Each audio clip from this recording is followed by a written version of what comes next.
Mas Bermantio mohon nanya dong, gimana sih cara atau duit gaji UMR biar tambah kaya? Buat teman-teman semua, gimana buat kalian yang UMR untuk bisa berkembang secara realistis? Leverage sampai ke setidaknya 2 digit, paling terdekat 10 juta ya. Mungkin saya pukul rata dulu paling gampang, sekarang kita ambil angka yang 5 juta. Buat sobat karyawan yang bilang, tapi gaji saya 3 juta, 2 juta. Gak apa-apa teman-teman, ini akan apply sama dengan presentase yang beda-beda dikit aja. Di awal saya akan langsung bilang, teman-teman, fokusnya, nah ini kalian boleh tanemin di pikiran kalian sekarang juga. Fokusnya game di tier ini adalah satu, bagaimana kalian menambah revenue stream kalian. Kenapa gue nggak bilang memperbesar?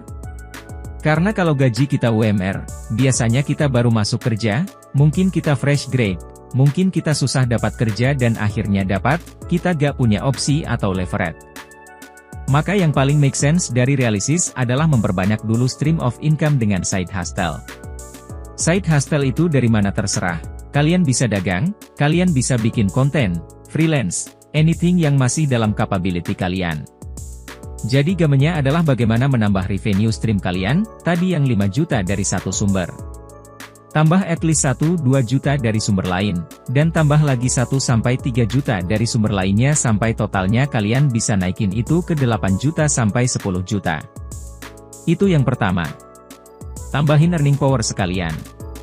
Yang kedua, nah ini kita dalam lagi nih. Atur lifestyle kalian supaya apa? Mungkin sekarang kalian bilang, kok zaman sekarang semua orang itu bilang, saving doang gak bisa bikin kaya. Sobat karyawan, kalau penghasilan kalian masih UMR, tanpa saving kalian gak akan bisa naik kelas. Saving ini yang nanti akan kita kumpulkan menjadi token uang untuk membuat leverage kalian menjadi kaya sampai ratusan juta. Tapi mulainya semua pasti dari sini. Dari earning power sudah dinaikin. Yang kedua, kita harus fokus saving. Karena ini cuma ngomongin UMR sampai 2 digit pertama, 10 juta. Kita fokus ke yang kedua. 5 juta. Sekarang, saya nggak tahu kondisi kalian gimana, tapi asumsi kalian ini masih tinggal sama orang tua, atau bayar kosan. Dari 5 juta kita make it easy aja, teman-teman. Langsung potong 50 hingga 60%. Berarti sekitar 2,5-3 juta buat living cost harian. Yang esensial.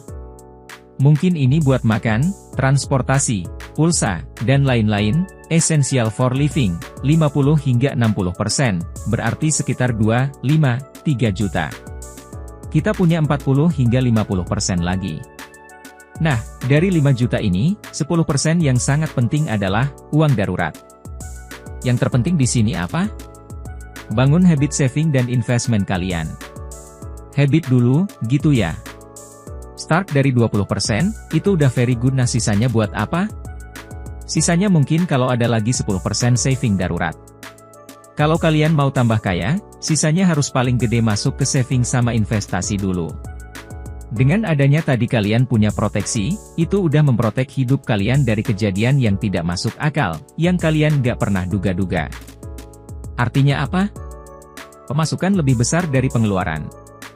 Makanya bisa mulai membangun ini. Teman-teman, saving pertama bangunnya buat dana darurat. Ini pondasi keuangan. Kalian lihat, sebulan biaya hidup kalian berapa, kalikan dengan 5 atau 6, kalian tabung uang segitu dulu. Kenapa? Itu pondasi keuangan. Amit-amit, teman-teman.